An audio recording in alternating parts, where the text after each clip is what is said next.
ಕೃಷ್ಣನೆಂಬ ಹಾಲಿನಿಂದ ನಿನ್ನೆ ದಿವಸ ನಾವು ನೋಡಿದ್ದು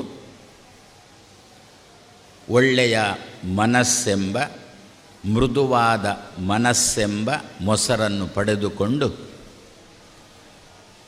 ಅನಂತರದಲ್ಲಿ ಅಧ್ಯಯನ ಬೆಣ್ಣೆ ಎಂಬ ಅಧ್ಯಯನವನ್ನು, ಬೆಣ್ಣೆಗೆ ಅಭಿಮಾನಿ ವಾಯುದೇವರು, ನಮಗೆ ಅಧ್ಯಯನ ಮಾಡಿಸುವವರು ಅಥವಾ ಅಧ್ಯಯನಕ್ಕೆ ವಿಷ ಕೊಡುವವರು, ವಿಷಯ ಕೊಡುವವರು, ವಿಷ ಕೊಡುವವರಲ್ಲ, ವಿಷ ತೆಗೆಯುವವರು.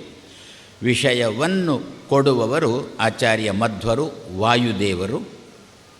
ಅವರಿಂದ ವಾಯುದೇವರಿಂದಾಗಿ ಅಧ್ಯಯನವನ್ನು ಮಾಡಿ ನಂತರದಲ್ಲಿ ತುಪ್ಪ ಅಂದರೆ ಲಕ್ಷ್ಮಿಯನ್ನು, ಸಂಪತ್ತನ್ನು ಪಡೆಯುವುದು ಅಂತ ಇಷ್ಟನ್ನು ನೋಡಿದೆವು.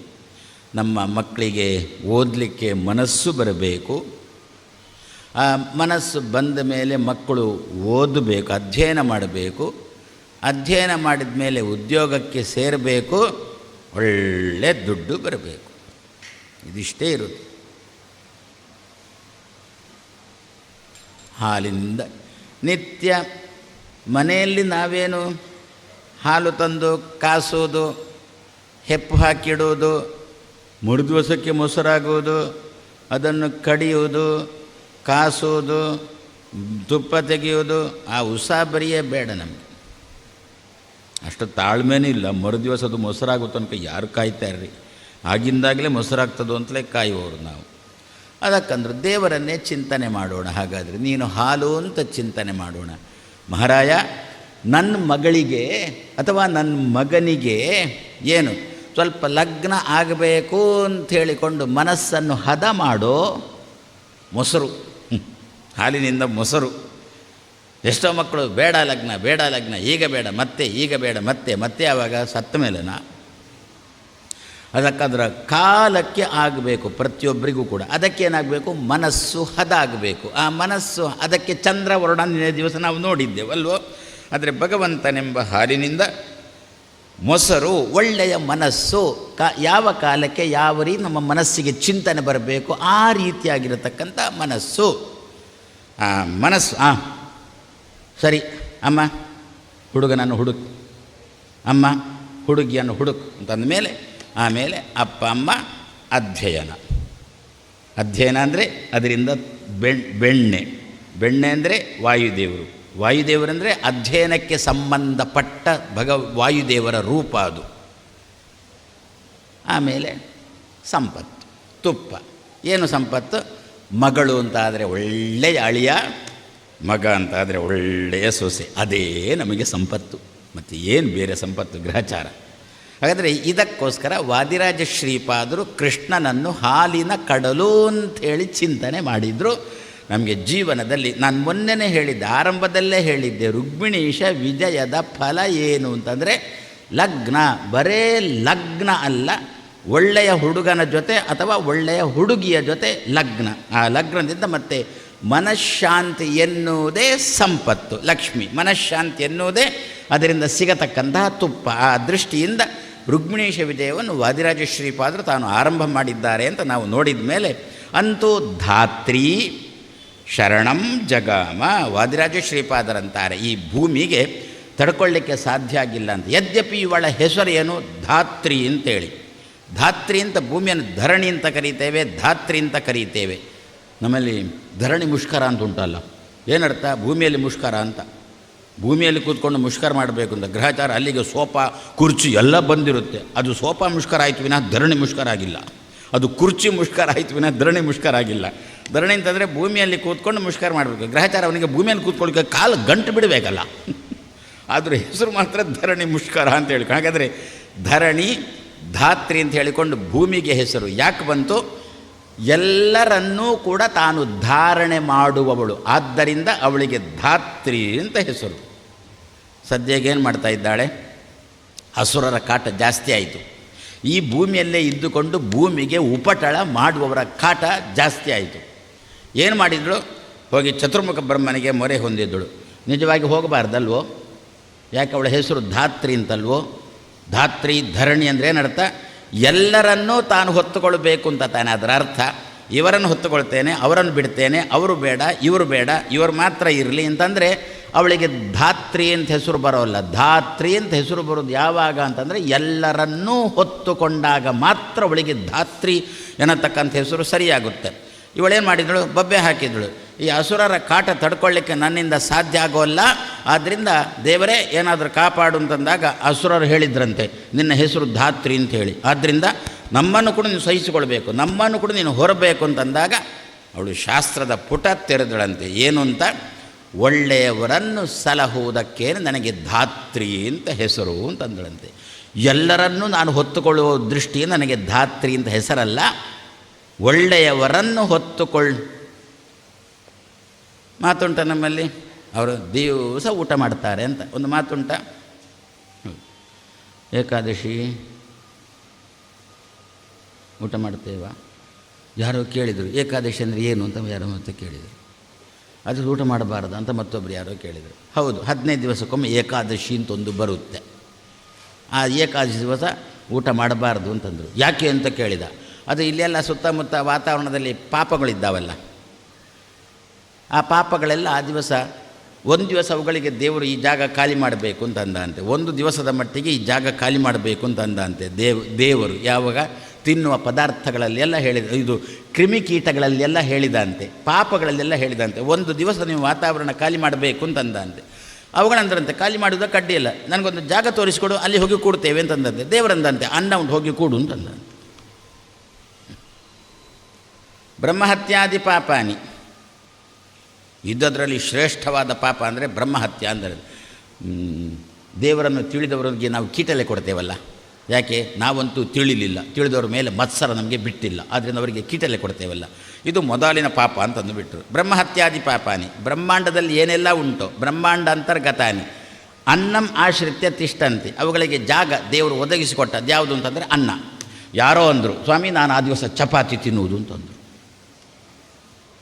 ಚಪಾತಿ ಆಗಲಿ, ದೋಸೆ ಆಗಲಿ, ಹೋಳಿಗೆ ಆಗಲಿ, ಎಲ್ಲದಕ್ಕೂ ಅನ್ನ ಅನ್ನ ಅನ್ನ ಅಂತಲೇ ನಮ್ಮಲ್ಲಿ ಹೆಸರು. ಯಾವುದನ್ನು ತಿಂತೇವೋ ಅದನ್ನು ಅನ್ನ ಅಂತ ನಾವು ಕರೀತೇವೆ. ಸ್ವಾಮಿ ಏನು ನೀವು ನನಗೆ ಅನ್ನ ಕೊಟ್ಟಿದ್ದೀರಿ ಅಂತೇವೆ ನಾವು.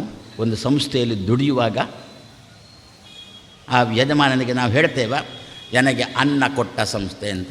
ಏನು ನಿತ್ಯವರಿಗೆ ಊಟ ಹಾಕಿದ್ದೇವೆ ನಾವು, ಮತ್ತು ನಾವು ಕೊಟ್ಟದ್ದು ಸಂಬಳ. ಅವರಿಗೇನು ಆ ಸಂಬಳದಿಂದಾಗಿ ಅವರು ಊಟ ಮಾಡ್ತಾರೆ ಅಂತಲ್ವೋ, ಅದೇ ರೀತಿಯಲ್ಲಿ ಯಾವುದರಿಂದ ನಾವು ಬದುಕುತ್ತೇವೋ ಅದನ್ನು ಅನ್ನ ಅಂತ ಕರೆದರು ಶಾಸ್ತ್ರಕಾರರು. ಆ ದಿವಸ ಎಲ್ಲ ರೀತಿಯ ಪಾಪಗಳೂ ಕೂಡ ನಾವು ತಿನ್ನತಕ್ಕಂಥ ಆಹಾರ ಸಾಮಗ್ರಿಯಲ್ಲಿ ಬಂದು ಸೇರುತ್ತದೆ ಅಂತ. ಅದರಿಂದ ಒಂದು ದಿವಸ ಅನ್ನವನ್ನು ಬಿಡಬೇಕು, ಒಂದು ದಿವಸ ತಿಂಡಿ ತೀರ್ಥಗಳನ್ನು ಬಿಡಬೇಕು. ನಿಮಗೆ ರಿಯಾಯಿತಿ ಕೊಡ್ತಾನೆ ಕೃಷ್ಣ, ರಿಯಾಯಿತಿ ಕೊಟ್ಟಿದ್ದಾನೆ. ಯಾವಾಗ ಅಂತಂದ, ನೀವು ಕಾಯಿಲೆ ಉಳ್ಳವರು ಅಂತ ಹೇಳಿಕೊಳ್ಳಿ, ರಿಯಾಯಿತಿ ಕೊಟ್ಟ. ತಿಂತೇವ ನಾವು ಆ ದಿವಸ ಪ್ರತ್ಯೇಕ ಹೇಳಬೇಕಾಗಿಲ್ಲ ಅಂತೆ, ನಾವು ರೋಗಿಗಳು ಅಂತ ಪ್ರತ್ಯೇಕ ಹೇಳಬೇಕಾಗಿಲ್ಲ ಅಂತ. ರೋಗಿಗಳಿಗೊಂದು ಅವಕಾಶ ಕೊಟ್ಟ, ಇನ್ನೊಂದು ಅವಕಾಶ ಕೊಟ್ಟ. ಏನು ಅಂತ? 8ರ ಒಳಗಾದರೆ, 8 ವರ್ಷದ ಒಳಗಾದರೆ ಅವಕಾಶ ಕೊಟ್ಟ, ತಿನ್ನು ಅಂತ ಅವಕಾಶ ಕೊಟ್ಟ. 8 ವರ್ಷದ ಒಳಗಿನವರ, 8 ವರ್ಷದ ಮರಿಮಗು ಉಂಟು ನಮಗೆ, ಏನು 8 ವರ್ಷದ ಒಳಗಿನವರು. ಮತ್ತೊಂದಂದ 80 ದಾಟಿದ ಅಂತಂದ. 60ಕ್ಕೆ ಗೊಟ್ಟಕ್ಕಾಗುತ್ತೇನೋ, 80 ದಾಟುವುದೆಲ್ಲಿ ಬಂದು. ಇಂಥವರಿಗೆಲ್ಲ ಕೃಷ್ಣ ಅವಕಾಶ ಕೊಟ್ಟಿದ್ದಾನೆ. ಆದರೂ ನಾವು ಏನಂತೇವೆ? ಪ್ರತಿ ದಿವಸ ಅವರು ಊಟಕ್ಕೆ ಬರ್ತಾರೆ ಅಂತಂತೇವೋ ಇಲ್ವೋ? ಏಕಾದಶಿ ದಿವಸ ಊಟಕ್ಕೆ ಬಾರದಿದ್ದರೂ ಕೂಡ ಪ್ರತಿ ದಿವಸ ಊಟಕ್ಕೆ ಬರ್ತೇವೆ ಅಂತಂತೇವೆ. ಭಾನುವಾರ ಮತ್ತು ರಜೆ ಇದ್ದ ದಿವಸ ಶಾಲೆಗೆ ಹೋಗದಿದ್ದರೂ ಕೂಡ ನನ್ನ ಮಗು ಪ್ರತಿ ದಿವಸ ಶಾಲೆಗೆ ಹೋಗ್ತದೆ ಅಂತ ಹೇಗೆ ಹೇಳ್ತೇವೋ, ಅದೇ ರೀತಿಯಲ್ಲಿ ಭೂಮಿ ಆದವಳು ಧಾತ್ರಿ, ಅಂದರೆ ಎಲ್ಲರನ್ನೂ ಧಾರಣೆ ಮಾಡ್ತಾಳೆ ಅಂತ ಅವಳಿಗೆ ಹೆಸರು ಇದ್ದರೂ ಕೂಡ ಅದರ ಅರ್ಥ ಏನು ಅಂತಂದರೆ ಒಳ್ಳೆಯವರನ್ನು ಮಾತ್ರ ಧಾರಣೆ ಮಾಡುವವಳು ಅಂತ ಅರ್ಥ. ಕೆಟ್ಟವರನ್ನು ಉಚ್ಚಾಟನೆ ಮಾಡಲಿಕ್ಕೆ ಅವಳು ಪ್ರಯತ್ನ ಪಟ್ಟರೆ ಅವಳಿಗೆ ಧಾತ್ರಿ ಅನ್ನತಕ್ಕಂಥ ಹೆಸರು ಹೋಗುವುದಿಲ್ಲ ಅಂತಂದರು. ಹಾಗಾದರೆ ನಾವು ಅವಳನ್ನು ಅದನ್ನು ಏನು ನಮ್ಮ ದೇಶದಲ್ಲೇ ಯಾರು ಪ್ರಧಾನಿ ಅಂತಿದ್ದಾರಾ? ಎಲ್ಲರೂ ಹೇಳ್ತಾರೆ ನಮಗೂ ಪ್ರಧಾನಿ, ನಮಗೂ ಪ್ರಧಾನಿ, ಆದ್ದರಿಂದ ನಮಗೂ ಅನುಕೂಲತೆ ಮಾಡಿಕೊಡಬೇಕು, ನಮಗೂ ಅನುಕೂಲತೆ ಮಾಡಿಕೊಡಬೇಕು ಅಂತ ಎಲ್ಲರೂ ಹೇಳ್ತಾರೆ. ಆ ಪ್ರಧಾನಿ ಈ ಭಾರತಿಗೆ ಯಾರು ಅಪಮಾನ ಮಾಡ್ತಾರೋ, ಈ ಭಾರತೀಯ ನೆಲದಲ್ಲಿ ಇದ್ದುಕೊಂಡು, ಅಮ್ಮನ ಮಡಿಲಲ್ಲಿ ಇದ್ದುಕೊಂಡು, ಭಾರತ ಮಾತೆಯ ಮಡಿಲಲ್ಲಿ ಇದ್ದುಕೊಂಡು, ಟೊಪ್ಪಿ ಮತ್ತು ಬೋಳ್ಮಂಡೆಯವರಿಂದ ಮಗನಾದ ಆ ಪಾಕಿಸ್ತಾನಕ್ಕೆ ಜೈ ಅಂತ ಹೇಳಿದವರಿಗೆ ಅನುಕೂಲ ಮಾಡಿ ಕೊಡಬೇಕಾಗಿಲ್ಲ ಅಂತಂದು. ಅನುಕೂಲ ಕೊಡದಿದ್ದರೂ ಕೂಡ ಅವರನ್ನು ಭಾರತದ ಪ್ರಧಾನಿ ಅಂತ ಕರೆಯುವುದಕ್ಕೆ ಅಡ್ಡಿ ಇಲ್ಲ. ಅದೇ ರೀತಿಯಲ್ಲಿ ಇವಳು ಧಾತ್ರಿ ಅಂತ ಇವಳಿಗೆ ಹೆಸರು ಯಾವಾಗ ಸಾರ್ಥಕ ಆಗುವುದು ಅಂತಂದರೆ ಸಾತ್ವಿಕರಿಗೆ ಮಾತ್ರ ಅನುಕೂಲ ಮಾಡಿ ಕೊಟ್ಟಾಗ, ಸಾತ್ವಿಕರು ಇರಲಿಕ್ಕೆ ಮಾತ್ರ ಅನುಕೂಲ ಮಾಡಿ ಕೊಟ್ಟರೆ ಅವಳು ನಿಜವಾದ ಧಾತ್ರಿ. ಸಾತ್ವಿಕರಿಗೆ ಭಾರತ ಮಾತಾಕಿ ಜೈ ಅಂತ ಹೇಳಿಕೊಂಡು ಹೇಳುವವರಿಗೆ ಮಾತ್ರ ಇರಲಿಕ್ಕೆ ಅವಕಾಶ ಮಾಡಿ ಅನುಕೂಲ ಮಾಡಿ ಕೊಟ್ಟರೆ ಅವರನ್ನೇ ನಿಜವಾದ ಪ್ರಧಾನಿ ಅಂತ ಕರೆಯಬಹುದು ಅಂತ ರುಕ್ಮಿಣೀಶವಿದೆ ಹೇಳ್ತಾ ಇದೆ. ಆ ರೀತಿಯಲ್ಲಿ ಇವಳು ತಾನು ಧಾತ್ರಿ ಶರಣಂ ಜಗಾಮ, ಯಾರ ಬಳಿಗೆ ಹೋದಳು, ರಕ್ಷಣೆ ಮಾಡುವಂಥ ಯಾರ ಬಳಿಗೆ ಹೋದಳು, ದೇವರ ಬಳಿಗೆ ಹೋಗುವುದಕ್ಕೆ ಮೊದಲು ಚತುರ್ಮುಖನ ಬಳಿಗೆ ಹೋದಳು. ಚತುರ್ಮುಖನನ್ನು ಏನು ಅಂತ ಕರೆದ್ರು, ವಿರಿಂಚ ಅಂತ ಕರೆದ್ರು ವಾದಿರಾಜ ಶ್ರೀಪಾದ್. ಚತುರ್ಮುಖನಿಗೆ ತುಂಬ ಹೆಸರು, ನಮಗೆ ಬ್ರಹ್ಮ ಬ್ರಹ್ಮ ಬ್ರಹ್ಮ ಅಂತ ಇಷ್ಟೇ ಪ್ರಸಿದ್ಧಿ ಇರುವುದು, ಅವನಿಗೆ ತುಂಬ ಹೆಸರನ್ನು ಕೊಟ್ಟಿದ್ದಾರೆ. ಸಂದರ್ಭಕ್ಕೆ ಅನುಗುಣವಾಗಿ ಆ ಹೆಸರಿನಿಂದ ಅವರನ್ನು ಆರಾಧನೆ ಮಾಡಬೇಕಂತೆ. ಇದೇ ಕೃಷ್ಣನನ್ನು ನಾವು ನಾನಾ ಶಬ್ದದಿಂದ ಆರಾಧನೆ ಮಾಡೋಲ್ವಾ, ಕೃಷ್ಣ ಕೃಷ್ಣ ಕೃಷ್ಣ ಅಂತಂತೇವೆ, ದೇವಕಿ ನಂದನ ದೇವಕಿ ನಂದನ ದೇವಕಿ ನಂದನ ಅಂತ ಹೇಳ್ತೇವೆ, ರುಕ್ಮಿಣಿ ವಲ್ಲಭ ರುಕ್ಮಿಣಿ ವಲ್ಲಭ ರುಕ್ಮಿಣಿ ವಲ್ಲಭ ಅಂತಲೂ ಹೇಳ್ತೇವೆ. ಯಾವಾಗ ಯಾವ ರೀತಿ ಉಪಾಸನೆ ಮಾಡಬೇಕು ಅಂತಂದರೆ, ಅದಕ್ಕಂದ್ರು ಹೆಂಡತಿ ನಿನ್ನ ಕಡೆಗೆ ಆಕರ್ಷಣೆಗೆ ಒಳಗಾಗೋದಿಲ್ವಾ, ಗಂಡ ನಿನ್ನ ಕಡೆಗೆ ಆಕರ್ಷಣೆಗೆ ಒಳಗಾಗೋದಿಲ್ವಾ, ಮಕ್ಕಳ ಆಕರ್ಷಣೆಗೆ ಅಪ್ಪಪ್ಪ ಒಳಗಾಗೋದಿಲ್ವಾ, ಅಪ್ಪಮ್ಮನ ಆಕರ್ಷಣೆಗೆ ಮಕ್ಕಳು ಒಳಗಾಗೋದಿಲ್ವಾ, ಆವಾಗ ಇವನನ್ನು ಕೃಷ್ಣ ಕೃಷ್ಣ ಕೃಷ್ಣ ಅಂತ ಉಪಾಸನೆ ಮಾಡೋಣ. ಏನು ಕರ್ಷತಿ ಕರ್ಷತಿ ಕರ್ಷತಿ, ಅವಳ ಮನಸ್ಸು ಇವನ ಬಳಿಗೆ ಬರುವಂತೆ, ಇವನ ಮನಸ್ಸು ಅವಳ ಬಳಿಗೆ ಬರುವಂತೆ, ಅಪ್ಪಮ್ಮನ ಮನಸ್ಸು ಮಕ್ಕಳ ಕಡೆಗೆ, ಮಕ್ಕಳ ಮನಸ್ಸು ಅಪ್ಪಮ್ಮನ ಕಡೆಗೆ, ಯಜಮಾನನ ಮನಸ್ಸು ಸೇವಕನ ಕಡೆಗೆ, ಸೇವಕನ ಮನಸ್ಸು ಯಜಮಾನನ ಕಡೆಗೆ, ವಿದ್ಯಾರ್ಥಿಗಳ ಮನಸ್ಸು ಅಧ್ಯಾಪಕನ ಕಡೆಗೆ, ಅಧ್ಯಾಪಕನ ಮನಸ್ಸು ವಿದ್ಯಾರ್ಥಿಗಳ ಕಡೆಗೆ, ಪರಸ್ಪರ ಆಕರ್ಷಣೆಗೆ ಒಳಗಾಗಬೇಕು ಅಂತಾದರೆ ಕೃಷ್ಣ ಕೃಷ್ಣ ಕೃಷ್ಣ. ಕೃಷ್ಣ ಶಬ್ದದ ಅರ್ಥನೇ ಕರ್ಷತಿ ಇತಿ ಕೃಷ್ಣ. ಮಗಳಿಗೆ ಲಗ್ನ ಆಗಲಿಲ್ವಾ, ಮಗನಿಗೆ ಲಗ್ನ ಆಗಲಿಲ್ವಾ, ಇವನನ್ನೇ ರುಕ್ಮಿಣಿ ವಲ್ಲಭ ರುಕ್ಮಿಣಿ ವಲ್ಲಭ ಅಂತ ಚಿಂತನೆ ಮಾಡೋಣ. ರುಕ್ಮಿಣಿ ಗಂಡನೇ, ರುಕ್ಮಿಣಿಯ ಗಂಡನೇ ಅಂತ ಚಿಂತನೆ ಮಾಡೋಣ. ಹೋಗು ನಿನ್ನ ಮಗಳಿಗೆ ಒಂದು ಗಂಡ ನಾನು ಕೊಡ್ತೇನೆ, ಹೋಗು ನಿನ್ನ ಮಗನಿಗೆ ಕೂಡ ಒಂದು ಹೆಂಡತಿಯನ್ನು ಕೊಡ್ತೇನೆ ಅಂತ ಕೃಷ್ಣ ಕೊಟ್ಟೇ ಕೊಡ್ತಾನೆ. ಮಕ್ಕಳಿಲ್ವಾ, ಲಗ್ನ ಆಗಿದೆ, ಮಕ್ಕಳಿಲ್ವಾ, ಹಾಗಾದರೆ ಇವನೊಂದು ದೇವಕಿ ನಂದನ ದೇವಕಿ ನಂದನ ದೇವಕಿ ನಂದನ ಅಂತ ಚಿಂತನೆ.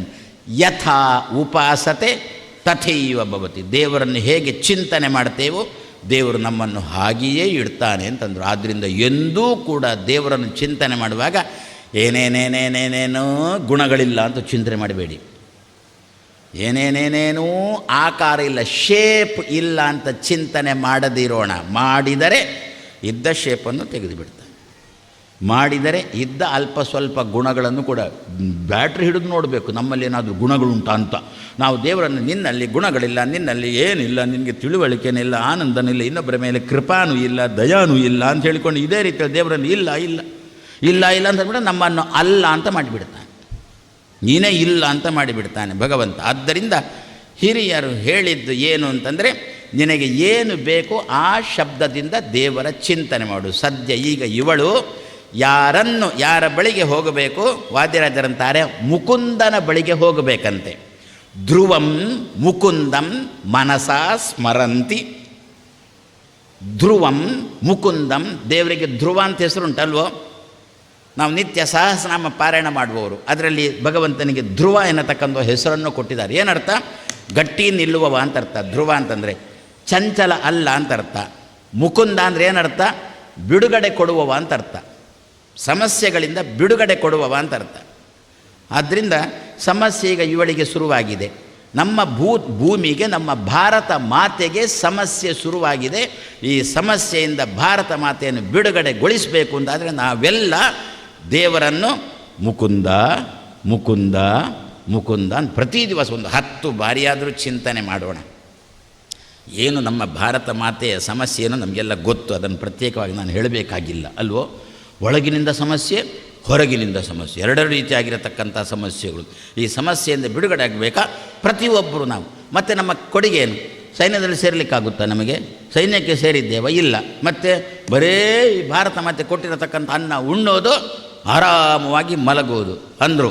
ಇಂಥವರನ್ನೇ ತೆಗೀಲಿಕ್ಕೆ ಭೂಮಿ ತಾಯಿ ತಾನು ದೇವರ ಬಳಿಗೆ ಹೋಗುವುದಂತೆ. ಆದರೆ ಪ್ರತಿ ದಿವಸ ಮುಕುಂದ ಮುಕುಂದ ಮುಕುಂದ, ಅಕ್ಕಪಕ್ಕದ ದೇಶಗಳು ನಮಗೇನು ಉಪಟಳ ಮಾಡಲಿಕ್ಕಿದ್ದಾವೆ, ಮತ್ತೊಬ್ಬ ದೂರದಲ್ಲಿದ್ದುಕೊಂಡು ಬಾಯಿಂದೇನು ಉಪಟಳ ಮಾಡ್ತಾ ಇದ್ದಾನೆ. ಯುದ್ಧ ನಿಲ್ಲಿಸಿದ್ದು ನಾನೇ. ಅವನು ಯುದ್ಧ ಆಗ್ತಾ ಉಂಟು ಅಂತ ಗೊತ್ತಾದದ್ದು ಯಾವಾಗ ಅಂತಂದ್ಬಿಟ್ಟು 3 ಬ್ರಹ್ಮಸ್ ಹೋಗಿ ಅಲ್ಲಿ ಧ್ವಂಸ ಆದಮೇಲೆ ಯುದ್ಧ ಆಗ್ತಾ ಉಂಟು ಅಂತ ಗೊತ್ತಾದದ್ದು ಅವನಿಗೆ. ಮತ್ತೆ ಪುನಃ ಅಂತ ಯುದ್ಧ ನಿಲ್ಲಿಸಿದ್ದು ನಾನೇ ಅಂತ ಹೇಳಿಕೊಂಡು. ಹಾಗಾದರೆ ಇಂಥವರಿಂದ ಎಲ್ಲ ನಮ್ಮ ಭಾರತ ಮಾತೆಗೆ ಬಿಡುಗಡೆ ಕೊಡಬೇಕಾಗಿದೆ. ಯಾಕೆ? ನಾವು ನೆಮ್ಮದಿಯಲ್ಲಿ ಇರುವುದಕ್ಕೋಸ್ಕರ. ಅದಕ್ಕೋಸ್ಕರ ವಾದಿರಾಜ ಶ್ರೀಪಾದರು ತನ್ನ ರುಕ್ಮಿಣೀಶ ವಿಜಯ ಗ್ರಂಥದಲ್ಲಿ ಅದನ್ನೇ ಹೇಳ್ತಾ ಇದ್ದಾರೆ. ಭಾರತ ಮಾತೆ ಧಾತ್ರಿ ತಾನು ಮುಕುಂದನನ್ನು, ಸ್ಥಿರವಾಗಿರತಕ್ಕಂತಹ ಮುಕುಂದನನ್ನು, ಭಗವಂತನನ್ನು, ಸಮಸ್ಯೆಗಳಿಂದ ಮೋಚನೆಯನ್ನು ಕೊಡತಕ್ಕಂತಹ ಮುಕುಂದನನ್ನು ತಾನು ಶರಣು ಹೊಂದುವುದಕ್ಕೋಸ್ಕರ ಏನು ಮಾಡಿದಳು? ವಿರಿಂಚನ ಬಳಿಗೆ ತಾನು ಹೋದಳು. ವಿರೇಚಯತಿ, ರಾಜಾಂಗಣದಿಂದ ವಿರೇಚಯತಿ ಇತಿ ವಿರಿಂಚ ಅಂತ ಹೆಸರು ಅಂತಂದು. ಅವನಿಗೆ ಹೆಸರೇ ವಿರಿಂಚ ಅಂತ ಹೇಳಿಕೊಂಡು. ಏನು ವಿರೇಚಯತಿ ಇತಿ? ನಿಮ್ಗೆ ಗೊತ್ತಾ, ಈ ಆಯುರ್ವೇದ ವೈದ್ಯರ ಬಳಿಗೆ ನಾವು ಹೋಗುವಾಗ ಏನೋ ಔಷಧಿ ಬೇಕು ಅಂಥೇಳಿ ಆಯುರ್ವೇದ ವೈದ್ಯರ ಬಳಿಗೆ ಹೋದಾಗ ಅವರು ಮೊದಲು ಮಾಡುವುದೇನು ಗೊತ್ತಾ? ಹಂದಿ ಏನು ತಿಂದಿ ಅಂತಲೇ ಕೇಳೋದವರು. ಆವಾಗ ಏನು ತಿಂದಿದ್ದಾನೆ ಅಂತ ಹೇಳುವಷ್ಟು ಮರೆತು ಹೋಗಿದೆ ಇವನಿಗೆ. ಯಾಕೆ? ಮನಸ್ಸಷ್ಟು ಜಾಡ್ಯ ಬಂದು ಬಿಟ್ಟಿದೆ. ಆವಾಗ ಏನು ಮಾಡ್ತಾರೆ? ಮೊದಲು ನಮಗೇನು ಔಷಧಿ ಕೊಡ್ತಾರೆ? ಹೊಟ್ಟೆಯಲ್ಲಿದ್ದದ್ದನ್ನು ಹೊರಗೆ ಹಾಕುವುದಕ್ಕೋಸ್ಕರ ಕೊಡುವ ಔಷಧಿ. ಅದಕ್ಕೇನು ಹೆಸರು? ವಿರೇಚನ ಅಂತ ಹೆಸರು. ಹಾಗಾದರೆ ವಿರೇಚನ ಅಂತಂದರೆ ವಿರೇಚಯತಿ. ವಿರೇಚಿ ಅಂತಂದರೆ ನಮ್ಮಿಂದ ಹೋಗಲಾಡಿಸುವುದು, ಕಶ್ಮಲವನ್ನು ನಮ್ಮಿಂದ ಹೋಗಲಾಡಿಸುವುದು. ಭಾರತ ದೇಶದಲ್ಲಿ ಇರತಕ್ಕಂತಹ 75 ವರ್ಷದ ಮೊದಲೇ ಹೇಳಿದ್ರಂತೆ ಪಟೇಲರು. ನಮ್ಮ ಹಣೆ ಬರಹ ಎಷ್ಟು ಹಾಳಲ್ವೋ ಏನು. ಆವಾಗ ಪಟೇಲರೇ ಪ್ರಧಾನಿ ಆಗುತ್ತಿದ್ದರೆ ನಮಗೆ ಸ್ವಾತಂತ್ರ್ಯ 79 ವರ್ಷದ ಮೊದಲೇ ಸಿಗುತ್ತಿತ್ತು. ಈಗೇನಾಗಿದೆ? 14 ವರ್ಷದ ಮೊದಲು ನಮಗೆ ಸ್ವಾತಂತ್ರ್ಯ ಸಿಕ್ಕಿದ್ದು. ಇದರ 79 ವರ್ಷದ ಮೊದಲೇ ಸಿಗುತ್ತಿತ್ತು. ಆದರೆ ಏನು ಮಾಡೋಣ? ಏನು ಮಾಡೋಣ? ಆ ಮತಗಳ್ಳತನ ಆವಾಗಲಿಂದಲೇ ಶುರುವಾಗಿತ್ತಂತೆ. ಅದೀಗ ಮರಿ ಮೊಮ್ಮಗನಿಗೆ ಈಗ ನೆನಪಾಯಿತು ಮತಗಳ್ಳದು. ಯಾಕೆ? ಅದೇ ಪರಂಪರೆಯಲ್ಲಿ ಬಂದದ್ದಲ್ವ, ಅದರಿಂದ ಈಗ ನೆನಪಾಯಿತು. ನೋಡಿದ್ದಲ್ಲೆಲ್ಲ ಮತಗಳ್ಳತನ. ಆಗಲೇ ಆಗಿದ? ಹೌದು, ಆಗಲೇ ಆಗಿತ್ತು. ಹೇಗೆ ಆಗಿತ್ತು? ಪಟೇಲರಿಗೆ 14 ಮತ ಬಿದ್ದಿತ್ತು. ಒಂದು 15 ಜನರದ್ದೊಂದು ಸಮಿತಿ, ಯಾರು ಪ್ರಧಾನಿಯಾಗಬೇಕು ಅಂತ. ಅದರಲ್ಲಿ 14 ಜನ ಮತ ಹಾಕಿದ್ದು ಪಟೇಲರಿಗೆ, ಸರ್ದಾರ್ ಪಟೇಲರಿಗೆ, ವಲ್ಲಭ ಉಕ್ಕಿನ ಮನುಷ್ಯನಿಗೆ ಮತ ಹಾಕಿದ್ದು. 1 ಮತ ಮಾತ್ರ ಟೊಪ್ಪಿಯವನಿಗೆ. ಅವನ ಹೆಸರು ಈ ಬಾಯಿಂದ, ರುಕ್ಮಿಣೀಶ ವಿಜಯ ಹೇಳುವ ಬಾಯಿಂದ ಅವನ ಹೆಸರು ಹೇಳಬಾರದು. ಟೊಪ್ಪಿಯವನಿಗೆ 1 ಮತ. ಯಾರ್ದು? ಅವನದ್ದು ಮಾತ್ರ. ಆದರೂ ಕೂಡ ಏನಾಯಿತು? 14 ಮತ ಪಡೆದವನನ್ನು ಬದಿಗಿಟ್ಟರು, 1 ಮತ ಪಡೆದವನು ಪ್ರಧಾನಿಯಾದ. ದೇಶದ ಇಷ್ಟು ಜನಕ್ಕೂ ಟೊಪ್ಪಿ ಹಾಕಿದ. ಅದರಿಂದ ಮತಗಳ್ಳತನ ಆವಾಗಿನಿಂದಲೇ ಇತ್ತಲ್ವೋ. ಆದ್ದರಿಂದ ನಾವೆಲ್ಲರೂ ಕೂಡ ದೇವರಲ್ಲಿ ಪ್ರಾರ್ಥನೆ ಏನು ಮಾಡಬೇಕು ಅಂತಂದರೆ ವಿರಿಂಚ. ಆ ಚತುರ್ಮುಖ ಬ್ರಹ್ಮನನ್ನು ಪ್ರತಿ ದಿವಸ ವಿರಿಂಚ, ದೇವರನ್ನು ಮುಕುಂದ ಅಂತೇಳಿ ಚತುರ್ಮುಖ ಬ್ರಹ್ಮನನ್ನು ವಿರಿಂಚ, ವಿರೇಚಯ. ಆವಾಗಲೇ ಹೇಳಿದ್ರಂತೆ, ಇವರನ್ನು ಕಳಿಸು ಅಲ್ಲಿಗೆ, ಹೋಗಲಿ. ಅಲ್ಲಿದ್ದ ಹಿಂದೂಗಳ ಹೆಣ ಇಲ್ಲಿಗೆ ಬಂತಲ್ಲ, ಆದ್ದರಿಂದ ಇಲ್ಲಿದ್ದವರನ್ನು ಹೆಣ ಮಾಡಿ ಕಳಿಸೋದು ಬೇಡ, ಹಣ ಕೊಟ್ಟು ಕಳಿಸು ಅಂತಂದ್ರಂತೆ. ನಮ್ಮವರು ತುಂಬ ಜನ ಹೇಳಿದ್ರಂತೆ. ಆದ್ರೇನು ಮಾಡೋಣ? ಮಂಡೆ ಒಳಗೆ ಬೊಂಡು ಇಲ್ಲದವ ಬೋಳು ಮಂಡೆವ ಆಗೋಲ್ಲ ಅಂತಂದ. ಅದರ ಪರಿಸ್ಥಿತಿ ನಾವೀಗ ಅನುಭವಿಸ್ತಾ ಇದ್ದೇವೆ. ಆದ್ದರಿಂದ ನಾವೆಲ್ಲರೂ ಕೂಡ ದೇವರನ್ನು ಉಪಾಸನೆ ಮಾಡೋದು, ದೇವರನ್ನು ಅದೇ ರೀತಿಯಲ್ಲಿ ಬಾವಿ ಬ್ರಹ್ಮನನ್ನು. ಬಾವಿ ಬ್ರಹ್ಮ ಅಂತಂದುಬಿಟ್ರೆ ಆಚಾರ್ಯ ಮಧ್ವರು. ನಾವು ಮಧ್ವರ ದರ್ಶನ ಮಾಡ್ತೇವಲ್ಲ, ಅನಂತೇಶ್ವರಕ್ಕೆ ಹೋಗಿ ಕಂಡಿಯಲ್ಲಿ ಆಚಾರ್ಯ ಮಧ್ವರ ದರ್ಶನ ಮಾಡ್ತೇವಲ್ಲ. ಕೃಷ್ಣ ಮಠದಲ್ಲಿ ಮೆಟ್ಲಲ್ಲೇ ಬಳಿಯಲ್ಲಿರತಕ್ಕಂಥ ಆಚಾರ್ಯ ಮಧ್ವರ ದರ್ಶನ ಮಾಡ್ತೇವಲ್ಲ, ದರ್ಶನ ಮಾಡುವಾಗ ಆಚಾರ್ಯ ಮಧ್ವರ ಚಿಂತನೆ ಏನು ಚಿಂತನೆ ಮಾಡಬೇಕು ಅವರು ಅಂತಂದುಬಿಟ್ರೆ ವಿರಿಂಚಿ, ಮುಂದಿನ ಕಲ್ಪದಲ್ಲಿ ವಿರಿಂಚಿ ಆಗುವವನೇ, ಮುಂದಿನ ಕಲ್ಪದಲ್ಲಿ ವಿರಿಂಚಿ ಆಗ್ತೇನೆ, ಹೌದು ನಾನೇನು ಮಾಡಬೇಕು, ಮುಂದಿನ ವರ್ಷ ಆದರೂ ಕೂಡ ಇವರನ್ನು ಅಲ್ಲಿಗೆ ಕಳಿಸೋ. ಮುಂದಿನ ವರ್ಷ ಅಂದರೆ ಮುಂದಿನ 5 ವರ್ಷ ಅಂತ ಅರ್ಥ. ಈ 5 ವರ್ಷ ಅಲ್ಲ, ಮುಂದಿನ 5 ವರ್ಷ, ಇನ್ನೂ ಪುನಃ 5 ವರ್ಷ ಮುಂದೆ, ಇದಾದ ಮೇಲೆ ಪುನಃ 5 ವರ್ಷ ಬರಲಿಕ್ಕೆ ಉಂಟಲ್ಲ, ಆವಾಗಲಾದರೂ ಕೂಡ ಇವರನ್ನು ಅಲ್ಲಿಗೆ ಕಳಿಸೋ ಎನ್ನುವುದನ್ನು ನೀವು ಪ್ರಾರ್ಥನೆ ಮಾಡಿದರೆ ತಪ್ಪಾಗೋಲ್ಲ. ಭಾರತ ಮಾತೆ ದಸ್ಕತ್ ಹಾಕ್ತಾಳೆ, ಚತುರ್ಮುಖ ಬ್ರಹ್ಮ ಸ್ವಯಂ ರಾಮಕೃಷ್ಣರು ಇದಕ್ಕೆ ದಸ್ಕತ್ ಹಾಕ್ತಾರೆ. ಆ ದೃಷ್ಟಿಯಲ್ಲಿ ಭೂಮಿ ತಾಯಿ ತಾನು ದೇವರ ಬಳಿಗೆ ಹೋಗುವಾಗ ಮಾಧ್ಯಮ, ತನ್ನ ಕ್ಲಾಸ್ ಟೀಚರ್ ಯಾರು ಅಂತಂದುಬಿಟ್ರೆ ಆ ಕ್ಲಾಸ್ ಟೀಚರನ್ನು ವಿರಿಂಚ ವಿರಿಂಚ ವಿರಿಂಚ ಎನ್ನುವ ಶಬ್ದದಿಂದ ಉಪಾಸನೆ ಮಾಡಿಕೊಂಡು, ಅದೇ ರೀತಿಯಲ್ಲಿ ಪ್ರಾಂಶುಪಾಲರನ್ನು ಮುಕುಂದ ಮುಕುಂದ ಎನ್ನುವ ಪ್ರಾಂಶುಪಾಲರನ್ನು ಭಗವಂತ, ಕ್ಲಾಸ್ ಟೀಚರ್ ಅಂತಂದರೆ ವಾಯುದೇವರು ಅಂತಂದರೆ ಚತುರ್ಮುಖ ಬ್ರಹ್ಮ, ಅದನ್ನೇ ನಾನು ಹೇಳಿದ್ದು, ಮುಂದಿನ ಕಲ್ಪದಲ್ಲಿ ಬ್ರಹ್ಮ ಆಗಲಿಕ್ಕಿರುವವರು ಅಂತ ಅರ್ಥ.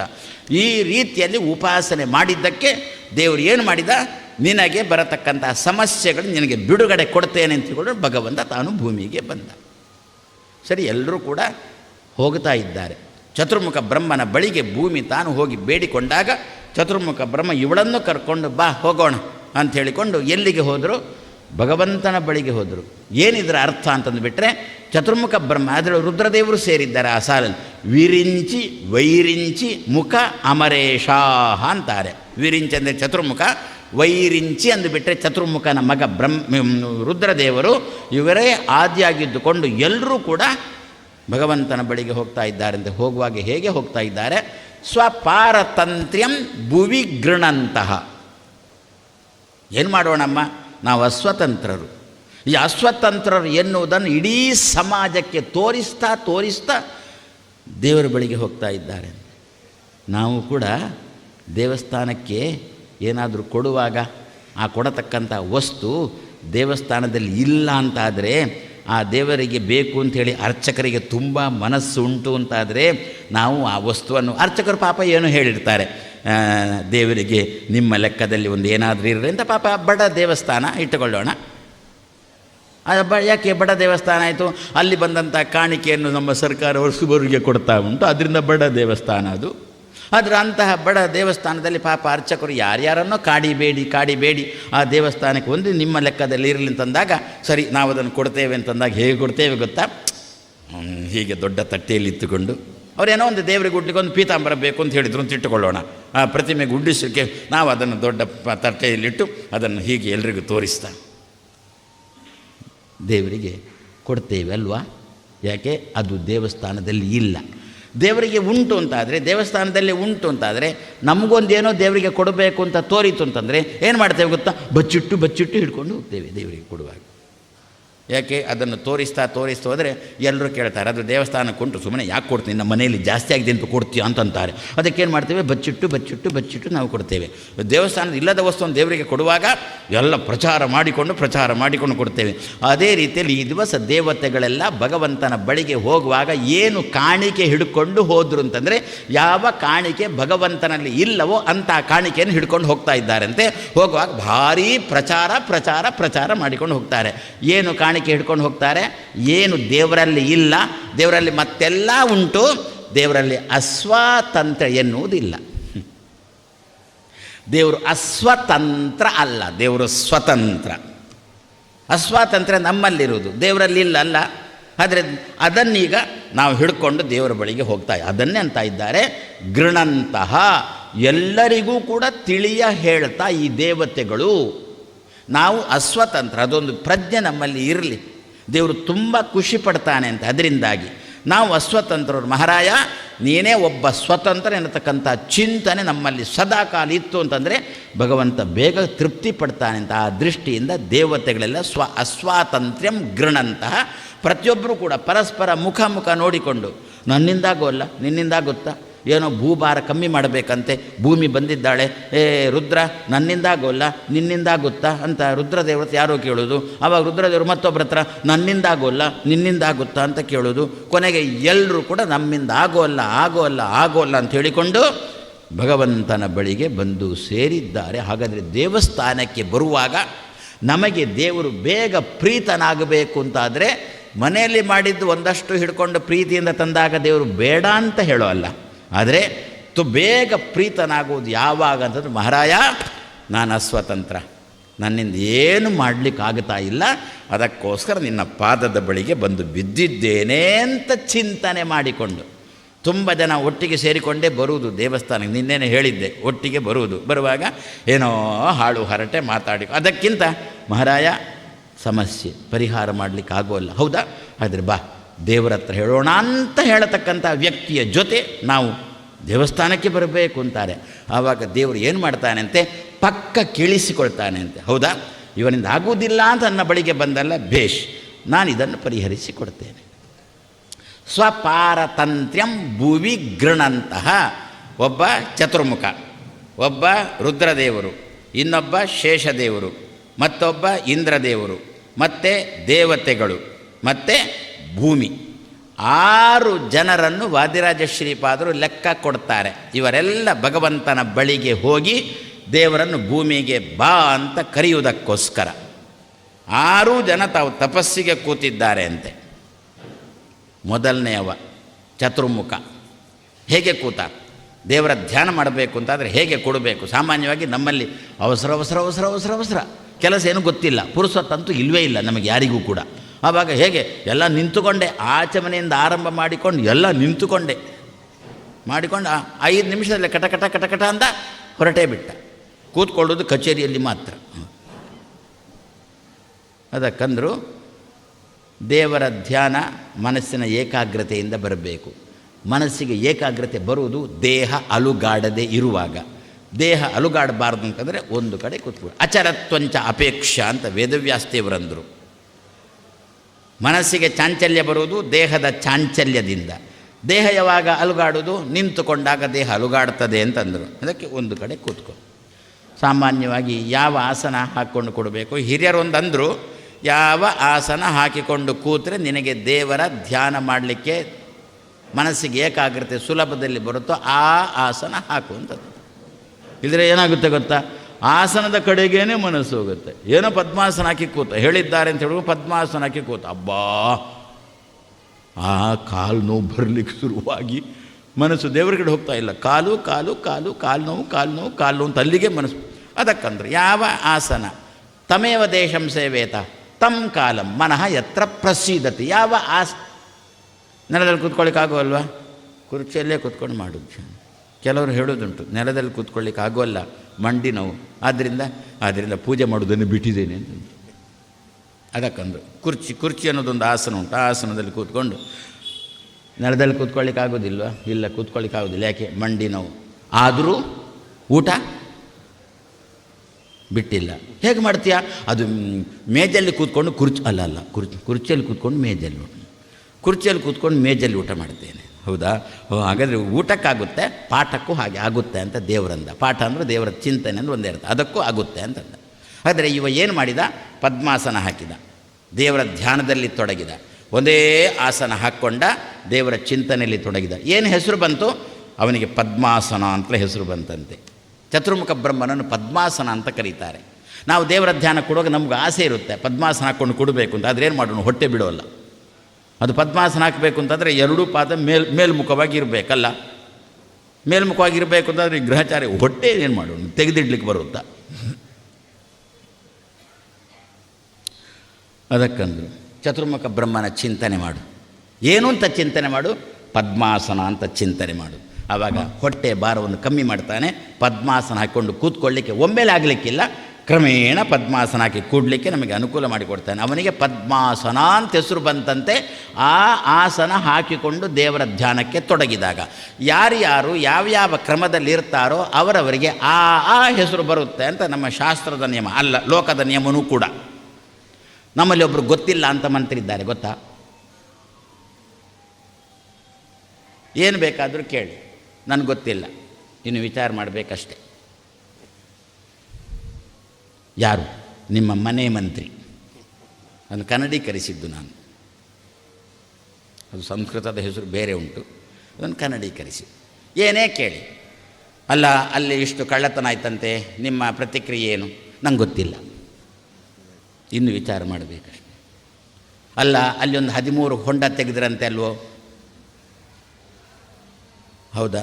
ಇನ್ನೊಂದು 2 ತೆಗಿಲಿಕ್ಕೆ ಹೇಳಿದ್ದೇನೆ, ಏನು ಅಂತ ಗೊತ್ತಿಲ್ಲ.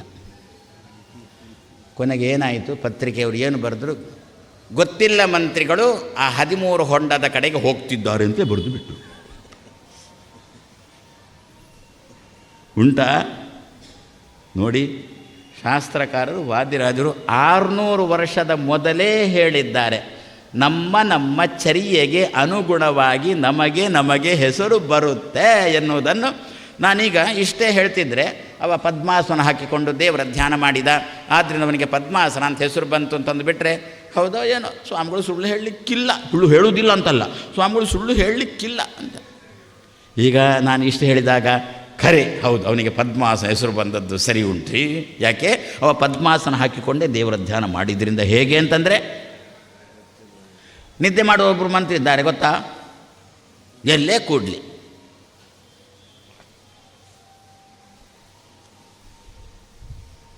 ಹೇಳ್ಬೋದಾ? ಯಾಕೆ ಹೇಳಬೇಕು, ನಿಮಗೆಲ್ಲ ಗೊತ್ತು. ಅವರಿಗೆ ಹೆಸರೇನು ಬಂತು? ನಿದ್ರಾಮಯ್ಯ ಅಂತ ಹೆಸರು ಬಂದ್ಬಿಟ್ಟು. ನಾವು ಹೀಗೆ ಹೇಳಿಬಿಟ್ರೆ ಸಿಟ್ಟು ಬರುತ್ತೆ. ಅದು ಒಂದು ಮಾತೇ ಉಂಟು, ಇದ್ದದ್ದನ್ನಿದ್ದ ಹಾಗೆ ಹೇಳಿದರೆ ಕೆಂಡದಂಥ ಸಿಟ್ಟು. ವಿಷಯ ಹೇಳಿದಾಗ ಸಿಟ್ಟು ಬಂತು, ವಿಷಯ ಸರಿ ಅಂತ ಅರ್ಥ.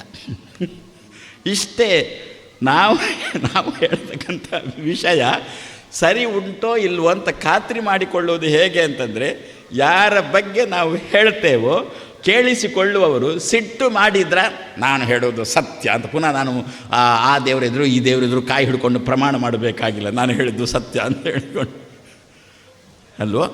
ಅವನಿಗೆ ಪದ್ಮಾಸನ ಅಂತ ಹೆಸರು ಬಂತಂತೆ, ಒಳ್ಳೆಯ ಏಕಾಗ್ರತೆ ಅವನಿಗೆ ಉಂಟಂತೆ, ಚತುರ್ಮುಖ ಅಂತ ಅವನಿಗೆ ಹೆಸರು ಬಂತಂತೆ. ಹಾಗಾದರೆ ಚತುರ್ಮುಖ ಬ್ರಹ್ಮ ಈ ದಿವಸ ತಪಸ್ಸು ಮಾಡಲಿಕ್ಕೆ ತಾನು ಹೋಗಿದ್ದಾನೆ. ಯಾಕೆ ಅಂತಂದರೆ, ನಾವು ಅವನನ್ನು ಪದ್ಮಾಸನ ಎನ್ನುವ ಶಬ್ದದಿಂದ ಅವನನ್ನು ಚಿಂತನೆ ಮಾಡಿದರೆ, ನಾವು ಕೂಡ ದೇವರ ಧ್ಯಾನಕ್ಕಾಗುವಾಗ ಪದ್ಮಾಸನ ಹಾಕಿಕೊಂಡು, ಆಸನಗಳಲ್ಲಿ ದೇವರ ಧ್ಯಾನಕ್ಕೆ ಪದ್ಮ ಆಸನಕ್ಕೆ ತುಂಬ ಮಹತ್ವ ಕೊಟ್ಟರಂತೆ. ಯಾಕೆ ಮಹತ್ವ ಕೊಟ್ಟರು? ಯಾರ ಚಿಂತನೆ ಮಾಡುವುದು? ದೇವರ ಚಿಂತನೆ ಮಾಡುವುದು. ದೇವರು ಯಾರು? ಪದ್ಮಾಳ ಗಂಡ. ಪದ್ಮ ಅಂತ ಯಾರಿಗೆ ಹೆಸರು? ಲಕ್ಷ್ಮಿಗೆ ಪದ್ಮ ಅಂತ ಹೆಸರು. ಹಾಗಾದರೆ ನಾವು ಪದ್ಮಾಸನದಲ್ಲೇ ಕೂತೆವು ಅಂತಂದರೆ ತನ್ನ ಹೆಂಡತಿ ಇದ್ದಾಳೆ ಅಂತ ಹೇಳಿಕೊಂಡು ಭಗವಂತ ಬೇಗ ಬರ್ತಾನೆ ಅಂತೆ. ಆ ದೃಷ್ಟಿಯಲ್ಲಿ ಪದ್ಮಾಸನ ಹಾಕಿಕೊಂಡು ದೇವರ ಧ್ಯಾನ ಮಾಡಿದರೆ 100ಕ್ಕೆ 100 ಅಂಕ, ಮತ್ತೆಲ್ಲ ಅಂಕ ಕಮ್ಮಿ ಆಗ್ತದೆ ಅಂತ ಈ ದೃಷ್ಟಿಯಿಂದ ಚತುರ್ಮುಖ ಬ್ರಹ್ಮ ತಾನು ಧ್ಯಾನಕ್ಕೆ ಮೊದಲು ಹೋಗಿ ಕೂತ. ಅನಂತರದಲ್ಲಿ ಯಾರು ಬಂದ? ವೈರಿಂಚ ಅಂದರೆ ರುದ್ರದೇವರಿಗೆ ಅವರು ಏನು ಮಾಡಿದರು? ತತಃ ಅನ್ಯಾನಿ ಅಪಹಾಯ. ದೇವರ ಧ್ಯಾನ ಮಾಡಬೇಕು ಅಲ್ಲ. ಯಾಕೆ ಮಾಡಬೇಕು ದೇವರ ಧ್ಯಾನ? ಭೂಮಿಗೆ ತೊಂದರೆ ಆಗಿದೆ, ಭಾರತ ಮಾತೆಗೆ ತೊಂದರೆ ಆಗಿದೆ. ಆದ್ದರಿಂದ ಭಾರತ ಮಾತೆಗೆ ಆದ ತೊಂದರೆಯನ್ನು ಪರಿಹಾರ ಮಾಡಬೇಕು ಅಂತ ಹೇಳಿಕೊಂಡು ಈ ದಿವಸ ನಾವು ಶ್ರಮ ಪಡುವುದಲ್ಲ, ವಿಶ್ವ ಹಿಂದೂ ಪರಿಷತ್ತು ಶ್ರಮ ಪಡುವುದಲ್ಲ, RSS ಶ್ರಮ ಪಡುವುದಲ್ಲ, ಬಜರಂಗದಳ ಶ್ರಮ ಪಡುವುದಲ್ಲ, ದೇವತೆಗಳು ಶ್ರಮ ಪಡ್ತಾ ಇದ್ದಾರಂತೆ. ನಮ್ಮ ಭಾರತಿ ಚೆನ್ನಾಗಿರಬೇಕು, ನಮ್ಮ ಭಾರತಿಗೆ ಯಾವುದೇ ರೀತಿ ಸಮಸ್ಯೆ ಆಗಬಾರ್ದು ಅಂತ ಹೇಳಿಕೊಂಡು ರುದ್ರದೇವರು ತಪಸ್ಸಿಗೆ ಕೂತ್ರಂತೆ. ಹೇಗೆ ಕೂತರು? ಬಾಕಿ ಎಲ್ಲವನ್ನು ಬಿಟ್ಟರಂತೆ. ಆದರೆ ಏನು ಮಾಡೋಣ, ಗ್ರಹಚಾರ. ನಾನು ಮೊನ್ನೆನೇ ಹೇಳಿದ್ದೆ ಕಾಣುತ್ತೆ, ನಾವು ಸ್ನಾನ ಮಾಡಿ ದೇವರ ಪೂಜೆಗೆ ಅಂತ ಜಪಕ್ಕೆ ಅಂತೇಳಿ ದೇವರ ಕೋಣೆಯಲ್ಲಿ ಹೋಗಿ ಬಾಗಿಲು ಹಾಕಿ ಕೂತ್ರೆ ಅದು ಆ ಕೊರೋನಾ ಕ್ರಿಮಿಯಂತೆ ಹೇಗೆ ನಮ್ಮ ಮನಸ್ಸಿಗೆ ಕಚೇರಿ ವಿಷಯಗಳು ಬರ್ತಾವೋ ಗೊತ್ತಾಗೋದಿಲ್ಲ. ಆ ಕೊರೋನಾ ಕ್ರಿಮಿ ಹೇಗೆ ಬರ್ತದೆ ಅಂತ ಗೊತ್ತಾಗೋದಿಲ್ಲಲ್ಲ ನಮಗೆ. ಅದೇ ರೀತಿಯಲ್ಲಿ ಕಚೇರಿ ವಿಷಯಗಳು ನಮ್ಮ ಮನಸ್ಸಿಗೆ ಬಂದಾಯಿತು, ನಮ್ಮ ಜಪ ಮುಗಿಯುವ ತನಕ ಅದು ಹೋಗುವುದೇ ಇಲ್ಲ, ನಮ್ಮ ಜೊತೆಗೆ ಇರುತ್ತೆ. ಹೌದಾ? ಹಾಗಾದರೆ ಸ್ನಾನ ಮಾಡಿ ದೇವರ ಕೋಣೆಗೆ ಹೋಗುವಾಗ, ನಾವು ಸಾಧನೆಗೆ ಕೂತಾಗ, ದೇವರ ಬಗ್ಗೆ ಸಾಧನೆಗೆ ಕೂತಾಗ ರುದ್ರದೇವರನ್ನು ಚಿಂತನೆ ಮಾಡಿಕೊಂಡು ಹೋಗೋಣ. ಆವಾಗ ಏನಾಗ್ತದೆ? ರುದ್ರದೇವರು ಎಲ್ಲವನ್ನು ಬಿಟ್ಟುಬಿಟ್ರ, ಬಟ್ಟೆ ಬರೆಗಳ ಕಡೆಯೂ ಕೂಡ ಅವರಿಗೆ ಗಮನ ಇರಲಿಲ್ಲ ಅಂತೆ ರುದ್ರದೇವರಿಗೆ. ಏನರ್ಥ? ದೇಹದ ಮೇಲಿನ ಅಭಿಮಾನವನ್ನು ಬಿಟ್ಟಿದ್ದಾರೆ ಅಂತ ಅರ್ಥ. ಒಂಚೂರು 2 ಕೆಮ್ಮು ಬಂದರೆ ಸಾಕು, ಏನೋ ಇವತ್ತೊಂಚೂರು ಪೂಜೆ ಮಾಡ್ತೀಯ, ಆವಾಗ ಇನ್ನೊಂದು ಕೆಮ್ಮಿದ. ಅದಕ್ಕಂದರು ದೇಹದ ಮೇಲಿನ ಅಭಿಮಾನ ಬಿಟ್ಟು ದೇವರಿದ್ದಾನೆ ಕಾಪಾಡುವ ಅಂತೇಳಿ ಅಷ್ಟು ನಂಬಿಕೆ ಇಟ್ಟುಕೊಂಡು ಹೋಗಿ ಸ್ನಾನ ಮಾಡು. ವೈದ್ಯರು ಹೇಳ್ತಾರೆ, ವೈದ್ಯರು ಎರಡೇ ಹೇಳೋದು, ಒಂದು ಸ್ನಾನ ಮಾಡಬೇಡ ಅಂತ, ಮತ್ತೊಂದು ಹೊಟ್ಟೆ ಖಾಲಿ ಬಿಡಬೇಡ ಅಂತ. ಇದು ಎರಡನ್ನೇ ವೈದ್ಯರು ನಮಗೆ ಸಲಹೆ ಕೊಡೋದು. ನಮಗೆ ಬೇಕಿದ್ದದ್ದು ಅದೇ. ಅದಕ್ಕೋಸ್ಕರ ಅಲ್ಲಿಗೆ ಆ ವೈದ್ಯರ ಬಳಿಗೇನೆ ಹೋಗಿ ಕೇಳುವವರು ನಾವು. ಅದಕ್ಕಂದರು ದೇವರ ಪೂಜೆ ಮಾಡಬೇಕು, ನಾನು ದೇವರ ಬಗ್ಗೆ ಸ್ವಲ್ಪ ಆದರೂ ಅದಕ್ಕೋಸ್ಕರ ನಾನು ಶುದ್ಧನಾಗಿ ದೇವರ ಗುಡಿಯೊಳಗೆ ಹೋಗಬೇಕು, ದೇವರ ಬಳಿಗೆ ಹೋಗಬೇಕು. ಅದಕ್ಕೋಸ್ಕರ ಸ್ನಾನ ಮಾಡ್ತೇನೆ. ಆದ್ದರಿಂದ ಅಂಬರವನ್ನು ರುದ್ರದೇವರು ಬಿಟ್ಟರು ಅಂತಂದರೆ ಅವರನ್ನು ದಿಗಂಬರ ಅಂತ ಕರಿತೇವಲ್ಲ. ದಿಗಂಬರ ಶಬ್ದಕ್ಕೆ ಅರ್ಥ ಏನು? ಬಟ್ಟೆ ಬರೆ ಇಲ್ಲದವರು ಅಂತ ಅರ್ಥ. ಅಂದರೆ ಬಟ್ಟೆ ಮೇಲೆ ಅವರನ್ನು ನಾವು ಏನು ಅಂತ ಕರಿತೇವೆ? ಗಜ ಚರ್ಮಾಂಬರ ಅಂತಲೂ ಕರಿತೇವೆ ರುದ್ರದೇವರನ್ನು. ಎಲ್ಲ ಒಂದು ಬದಿಯಲ್ಲಿ ದಿಗಂಬರ ಅಂತಾರೆ, ಮತ್ತೊಂದು ಬದಿಯಲ್ಲಿ ಗಜ ಚರ್ಮ ಅಂಬರ ಅಂತಾರೆ. ಏನು ಬಟ್ಟೆ ಉಂಟೋ ಇಲ್ವೋ ಅಂತ ಕೇಳಿದ್ರು ಯಾರು. ಅದಕ್ಕಂದ್ರು ಬಟ್ಟೆ ಮೇಲೆ ಅಭಿಮಾನ ಇಲ್ಲ ಅಂತ ಇಷ್ಟೇ ಅರ್ಥ. ಬಟ್ಟೆ ಯಾವುದು? ಇದು ಬಟ್ಟೆಯಾ? ಇಲ್ಲ, ಬಟ್ಟೆ ಕೃಷ್ಣ ಕೊಟ್ಟಿದ್ದಾನೆ ನಮಗೊಂದು. ಯಾವಾಗ ಕೊಟ್ಟಿದ್ದಾನೆ? ತಾಯಿಯ ಗರ್ಭದಲ್ಲಿರುವಾಗಲೇ ನಮಗೊಂದು ಕೃಷ್ಣ ಬಟ್ಟೆ ಕೊಟ್ಟಿದ್ದಾನೆ. ಎಷ್ಟರ ತನಕ ಇರುತ್ತೆ ಆ ಬಟ್ಟೆ? ಕೊನೆಯ ಉಸಿರು ಗೊಟಕ್ಕಾಗೋ ತನಕ ಆ ಬಟ್ಟೆ ಇರುತ್ತೆ ನಮ್ಮ ಜೊತೆ. ಆ ಬಟ್ಟೆಯ ಹೆಸರೇ ದೇಹ. ನಿತ್ಯ ಭಗವದ್ಗೀತೆ ಓದ್ತೇವಾ? ಪರ್ಯಾಯ ಶ್ರೀಗಳವರು ಓದುವಂತೆ ಮಾಡಿದ್ದಾರಾ? ಓದುವಂತೆ ಮಾಡಿದ್ದಾರೆ, ಓದ್ತಾ ಇದ್ದೇವೆ. ನಾನು ಈ ಒಂದು ಶ್ಲೋಕ ಹೇಳಿಬಿಟ್ರೆ ಇದು ಭಗವದ್ಗೀತೆಯಲ್ಲಿ ಉಂಟಾ ಅಂತಾರೆ. ಪುನಃ ಎಷ್ಟು ಸಲ ಓದಿದ್ರಿ ಭಗವದ್ಗೀತೆ? ಪ್ರತಿ ದಿವಸ ಓದ್ತಾ ಇದ್ದೇನೆ ಸ್ವಾಮಿ ಅಂತಂದರು. ನಾನಂದೆ ಇದೊಂದು ಮಂತ್ರ ಶ್ಲೋಕ ಭಗವದ್ಗೀತೆಯಲ್ಲಿ ಉಂಟು ಅಂದೆ. ಯಾವುದು ಸ್ವಾಮಿ ಹೇಳಿ? ವಾಸಾಂಸಿ ಜೀರ್ಣಾನಿ ಯಥಾ ವಿಹಾಯ ನವಾನಿ ಗೃಹ್ಣಾತಿ ನರೋಪರಾಣಿ ತಥೈವ ಅಂತಂದಾಗ ಅಂದರು. ಅದಕ್ಕಂದರು ಪುತ್ತಿಗೆ ಶ್ರೀಗಳವರು ಹಾಗೆ ಹೇಳಿದ್ದಾರೆ. ಇಡೀ ದಿವಸ ನಾನು ಭಗವದ್ಗೀತೆ ಪ್ರತಿ ದಿವಸ 18 ಅಧ್ಯಾಯ ಓದಿ ಮುಗಿಸ್ತೇನೆ ಅಂತ ಸಂಕಲ್ಪ ಮಾಡಬೇಡಿ. ಮತ್ತು ಯಥಾಶಕ್ತಿ ಯಥಾಭಕ್ತಿ ಅರ್ಥೈಸಿಕೊಂಡು ಓದ್ತೇನೆ ಅಂತ ಸಂಕಲ್ಪ ಮಾಡೋಣ ಅಂತ ಪುತ್ತಿಗೆ ಶ್ರೀಗಳವರ ಸಂಕಲ್ಪ. ಅದು ಸಂಕಲ್ಪ ಅವರಲ್ಲೇ ಉಳಿಯಿತು. ನಾವು ಮಾತ್ರ ಪುಸ್ತಕ ಮಡಚಿ ಮಡಚಿ ಮಡಚಿ ಮಡಚಿ ಹಾಕಿದೆವು. ಅದರಲ್ಲಿ ಇದೊಂದು ಮಾತು ಬರುತ್ತೆ, ವಾಸಾಂಸಿ ಜೀರ್ಣಾನಿ. ಯಾವುದು? ಹೇಗೆ ಬಟ್ಟೆ ಹಡ್ತಾದರೆ ತೆಗೆದು ಬಿಸಾಡ್ತೇವೋ, ಬಟ್ಟೆಯಲ್ಲಿ ಕೊಳೆ ಆದರೆ ತೆಗೆದು ಬಿಸಾಡ್ತೇವೋ, ಕೊಳೆ ಅಂತಂದರೆ ಕಾಯಿಲೆನೂ ಆಗ್ಬೋದು, ಯಾವುದೂ ಆಗ್ಬೋದು. ಅದೇ ರೀತಿಯಲ್ಲಿ ಈ ದೇಹನತಕ್ಕಂಥ ಬಟ್ಟೆ ನಮ್ಮಿಂದ ಹೋಗುವಾಗ ಯಾಕೋ ಅಳುತ್ತಿ ಅಂತ ಅರ್ಜುನನಿಗೆ ಕೃಷ್ಣ ಕೇಳಿದಂಥ ಮಾತು. ಹಾಗಾದರೆ ರುದ್ರದೇವರಿಗೆ ಬಟ್ಟೆಯ ಮೇಲೆ ಅಭಿಮಾನ ಇಲ್ಲ ಅಂತಂದರೆ ಗಜ ಚರ್ಮ ಅಂಬರ ಆನೆ ಚರ್ಮವನ್ನು ಸುತ್ತಿಕೊಂಡಿದ್ದಾರೆ, ಆದರೆ ದೇಹದ ಮೇಲೆ ಅಭಿಮಾನ ಬಿಟ್ಟಿದ್ದಾರೆ. ಏನು? ಕಾಯಿಲೆ ಬರುತ್ತಾ, ರೋಗ ಬರುತ್ತಾ, ಜ್ವರ ಬರುತ್ತಾ, ಬಂದರೆ ಬರಲಿ. ವಾದಿರಾಜ ಶ್ರೀಪಾದರು ಹಾಗೆ ಮಾಡಿದ್ರಂತೆ, ಮಾಡಿ ಲೋಕಕ್ಕೆ ತೋರಿಸಿಕೊಟ್ಟಿದ್ರಂತೆ. ಜ್ವರ ಬರ್ತಿತ್ತಂತೆ, ಜ್ವರ ಬಂದಂತೆ ನಟನೆ ಮಾಡ್ತಾರೆ ಅವರು. ಜ್ವರ ಬಂದ ನಟನೆ ಮಾಡಿದರು, ಏನು ನಡುಗುತ್ತಾ ಇದ್ದರು ವಾದಿರಾಜರು. ಪೂಜೆಯ ಸಮಯ ಬಂತು, ಆದರೂ ಹೋದರು, ಸರೋವರದಲ್ಲಿ ಮುಳುಗಿದ್ರು, ದೇವರ ಪೂಜೆಗೆ ಕೂತರು. ನನ್ನ ಗುರುಗಳ ಗುರುಗಳ ಗುರುಗಳು ಅದಮಾರು ಮಠದಲ್ಲಿ ಆನೆಯ ದಂತದ ಮಧ್ಯದಲ್ಲಿ ಅವರ ಚಿತ್ರ ಇದೆ. ವಿಭುಧ ಪ್ರಿಯರು ಅಂತ, ನನಗೆ ಪರಮೇಷ್ಠಿ ಗುರುಗಳು ಅಂತ. ಅವರಿಗೊಂದು ಶಸ್ತ್ರಚಿಕಿತ್ಸೆ ಆಯಿತು. ಅವರ ಪರ್ಯಾಯ ಕಾಲದಲ್ಲೇ ಶಸ್ತ್ರಚಿಕಿತ್ಸೆ ಆಯಿತು. ಏನು ಶಸ್ತ್ರಚಿಕಿತ್ಸೆ ಅಂತಂದುಬಿಟ್ರೆ, ಯಾವ ಶಸ್ತ್ರಚಿಕಿತ್ಸೆ ಆದರೆ ಅದಕ್ಕೆ ಆ ಭಾಗಕ್ಕೆ ನೀರು ಸುತರಾಮ್ ತಾಗಬಾರದು ಅಂದರೆ ತಾಗಲೇಬಾರದು ಅಂತ ಒಂದು ಶಸ್ತ್ರಚಿಕಿತ್ಸೆ ಆಯಿತು. ಬೆಳಿಗ್ಗೆ ಹೋದರು, ಬೆಳಿಗ್ಗಿನ ಪೂಜೆ ಮುಗಿಸ್ಕೊಂಡು ಆಸ್ಪತ್ರೆಗೆ ಹೋದರು, ಶಸ್ತ್ರಚಿಕಿತ್ಸೆ ಆಯಿತು. ವೈದ್ಯರಂದರು 2 ದಿವಸ ವಿಶ್ರಾಂತಿ ಅಂತಂದರು. ಪೂಜೆಗೆ ಹೋಗಬೇಕು ಅಂತಂದರು ಅವರು, ವಿಭುಧ ಪ್ರಿಯರು. ಹೋಗಬೇಕು ಅಂತಂದರು. ವೈದ್ಯರ ನಿಮ್ಮ ಹತ್ರ ನಾನು ಹೇಳಿದ್ದು ಶಸ್ತ್ರಚಿಕಿತ್ಸೆ ಮಾತ್ರ ಮಾಡಲಿಕ್ಕೆ, ಸಲಹೆ ಕೊಡಲಿಕ್ಕೆ ನಾನು ಹೇಳಲಿಲ್ಲ ಅಂದರು. ಪಾಪ ವೈದ್ಯಕ್ಕೆ ತಬ್ಬಿದ್ದು, ಏನಾಗುತ್ತೆ ಅನ್ನೋದು. ಸರಿ ಹೋಗಿ ನಿಮ್ಗೆ ಏನು ಬೇಕಾದರೂ ಮಾಡಿಕೊಳ್ಳಿ, ಅಂತ ಬರೆದು ಕೊಡಿ ಮಾತ್ರ ಅಂದ ವೈದ್ಯ. ಏನು ಬರಿಬೇಕು ಬರೆದು ಕೊಟ್ಟರು. ಬಂದರು, ಇದೇ ಮಧ್ವ ಸರೋವರದಲ್ಲಿ ಮುಳುಗಿದ್ರು. ಮುಳುಗಿ ದೇವರೊಳಗೆ ಹೋದರು.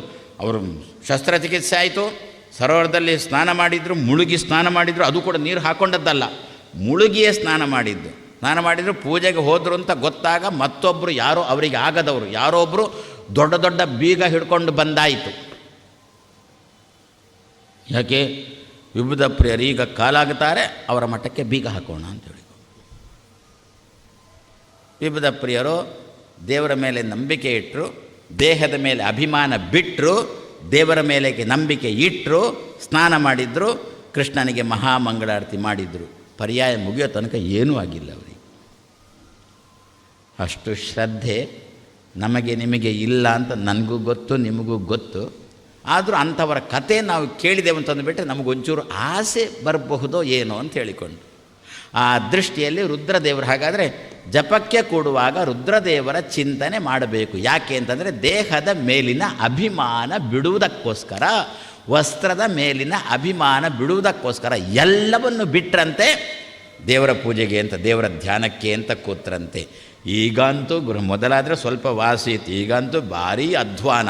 ಏನು ಅದೊಂದು ಸಂಚಾರಿ ದೂರವಾಣಿ ಉಂಟಲ್ಲ, ಮೊದಲಾದರೆ ಸ್ಥಿರ ದೂರವಾಣಿ ಇತ್ತು.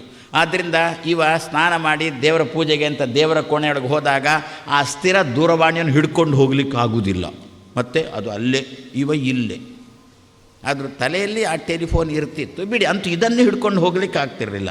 ಈಗ ಹಾಗಲ್ಲ, ಅದನ್ನು ಹಿಡ್ಕೊಂಡೇ ಹೋಗ್ಬೋದು. ಯಾರೋ ಅಂದರು ಮೈಲಿಗೆ ಅಂದರು, ಅದನ್ನು ನೀರಲ್ಲಿ ಮುಳುಗಿಸಿದ, ಮಡಿಯಾಗಬೇಕು ಅಂತ ಹಿಡ್ಕೊಂಡು ದೇವರೊಳಗೆ ಹೋದ. ಇದನ್ನು ತಪ್ಪಿಸಬೇಕಾ?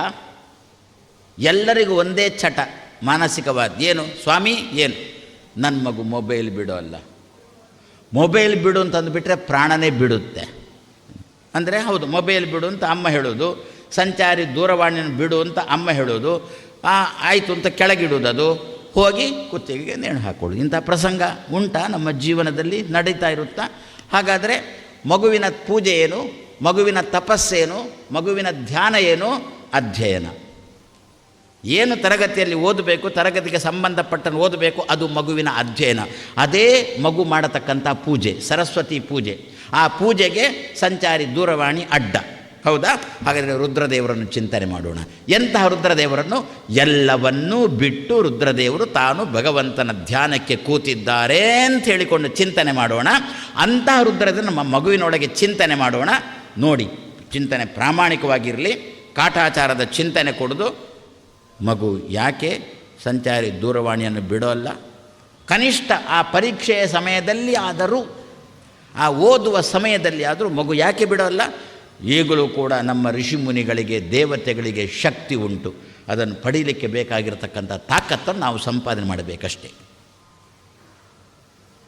ಅದಕ್ಕೋಸ್ಕರ ವಾದಿರಾಜರು ರುದ್ರದೇವರನ್ನೂ ಕರ್ಕೊಂಡು ಹೋದರು. ಮಗು ಒಂದೇ ಕಡೆ ಕೂತು ಓದಬೇಕು. ಅದು ಕೆಲವು ಮಕ್ಕಳಿರ್ತಾವೆ ಪಾಪ, ಕೂತ್ರೆ ತೂಕಡಿಕೆ ಬರುತ್ತೆ, ಅದಕ್ಕೆ ಪುಸ್ತಕ ಹಿಡ್ಕೊಂಡು ಏನು ಗಿರ್ಕಿ ಹೊಡೆದು ಏನು ಓದುವುದು, ತಿರುಗಾಡ್ತಾ ಏನು ಓದಲಿಕ್ಕಾಗುತ್ತೆ? ಆದರೆ ಪದ್ಮಾಸನ ಒಂದೇ ಕಡೆ ಕೂತು ಮಗುಗೆ ಏಕಾಗ್ರತೆ ಬರಬೇಕು, ಓದುವಿನಲ್ಲಿ ಏಕಾಗ್ರತೆ ಬರಬೇಕು. ಅದಕ್ಕೋಸ್ಕರ ಒಂದೇ ಕಡೆ ಕೂತು ಮಗು ಓದಬೇಕು. ಅದೇ ಮಗುವಿನ ಧ್ಯಾನ, ಅದೇ ಮಗುವಿನ ಸರಸ್ವತಿಯ ಬಗ್ಗೆ ಮಗುವಿನ ಧ್ಯಾನ. ಅದಕ್ಕೋಸ್ಕರ ಚತುರ್ಮುಖ ಬ್ರಹ್ಮನನ್ನು ಮಗುವಿನ ಒಳಗೆ ತುಂಬಿಸೋಣ. ಹೇ ಪದ್ಮಾಸನ, ನನ್ನ ಮಗುವಿನೊಳಗೆ ಕೂಡೋ ಸ್ವಲ್ಪ ಅಂಥೇಳಿ ಚೆನ್ನಾಗಿ ಚಿಂತನೆ ಮಾಡೋಣ. ಬಂದು ಕೂಡ್ತಾನೆ ಅಂತೆ, ಆ ದೇವತೆಗಳು ಬಂದು ಕೂಡ್ತಾರೆ ಅಂತೆ. ನಾವು ಕೋಲದಲ್ಲಿ ವೇಷ ಹಾಕ್ಕೊಂಡು ಆ ದೊಂಪ ಉಂಟಲ್ಲ, ಕೋಲದ ದೊಂಪ ಚಪ್ಪರ, ಅದರ ಎದುರಲ್ಲಿ ಅವ ನಿಂತಾಗ ಗುತ್ತಿನಾಯನನ್ನು ಆರಂಭಿಸಿಕೊಂಡು ಪ್ರತಿಯೊಬ್ಬರು ಕೈಯಲ್ಲಿ ಪುಷ್ಪ ಹಿಡ್ಕೊಂಡು ಏನೋ ಪ್ರಾರ್ಥನೆ ಮಾಡಿಕೊಂಡು ಆ ವ್ಯಕ್ತಿಯ ಮೇಲೆ ಅಡಿಕೆ ಹೂ ಹಿಂಗಾರವನ್ನು ಬಿಸಾಡುವಾಗ ಅವನಿಗೆ ದರ್ಶನ ಆರಂಭ ಆಗೋದಿಲ್ವಾ?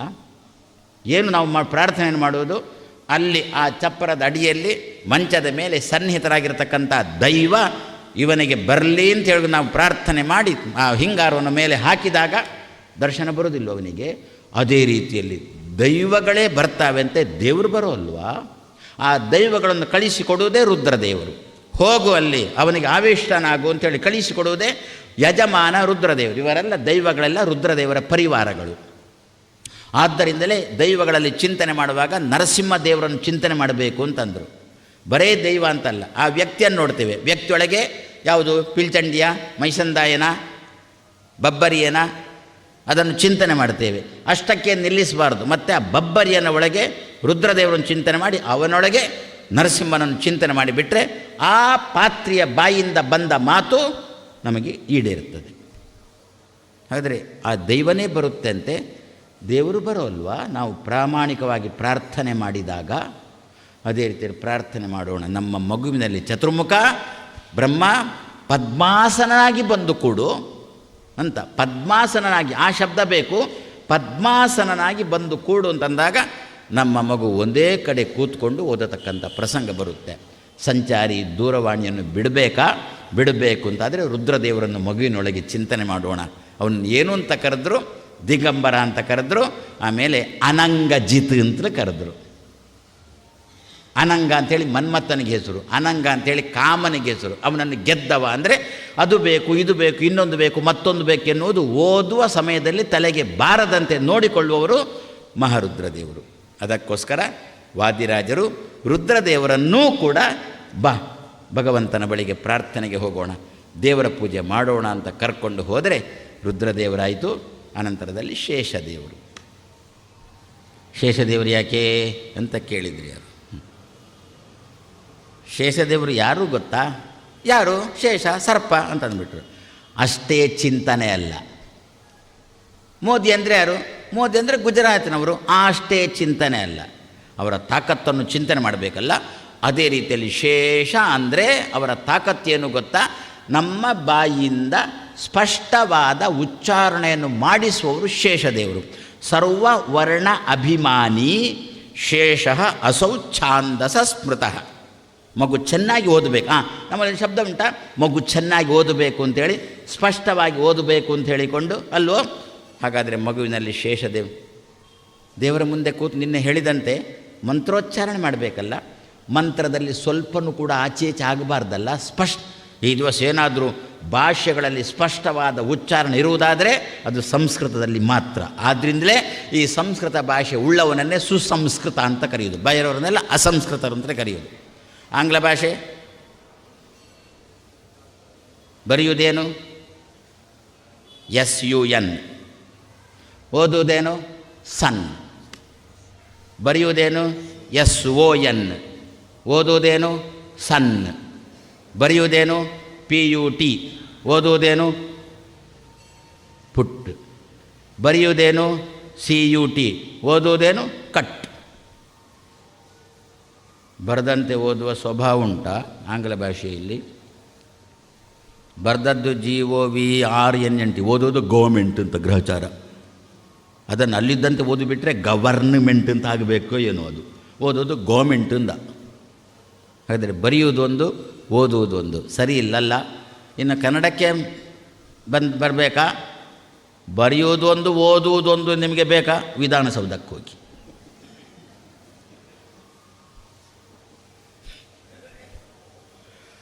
ಹಿಂದಿಯಲ್ಲಿ ಬೇಕಾ?